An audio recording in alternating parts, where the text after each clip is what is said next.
was Complete History of Communism in China. That was Chapter 4. And now we're moving on ahead with Complete History Chapter 5, which is the Complete History of Communism in North Korea. And so far, my research has turned up this.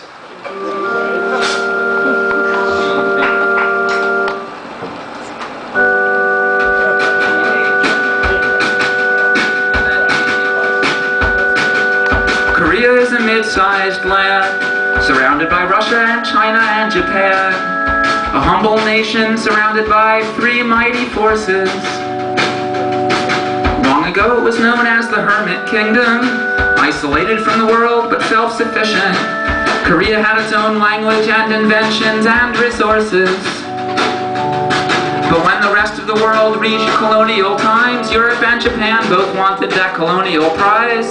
East and West wanted Korea. Who would win? It was Japan that annexed Korea in 1910, and life under the Japanese was cruel.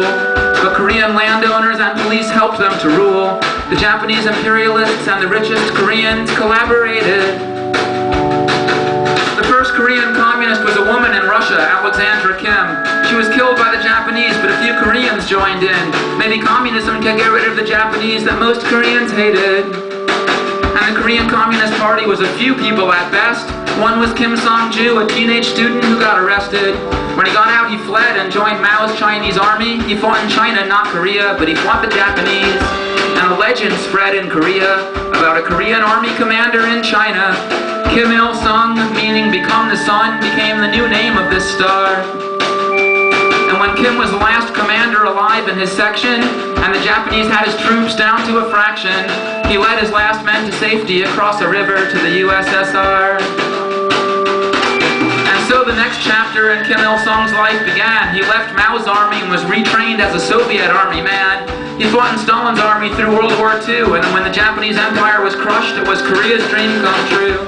But like Germany when the Nazis were finished, Korea was in question with the Japanese banished. Would it be the capitalist West or the communist East that would give it direction?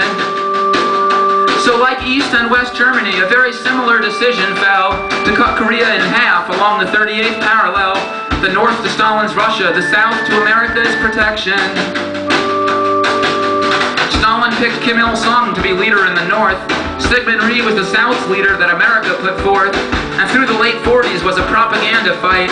Both called the other a puppet, and both were sort of right. And that's all I have so far. I'll do some more research. I'll finish it for next time, and I'll do it bigger. Well,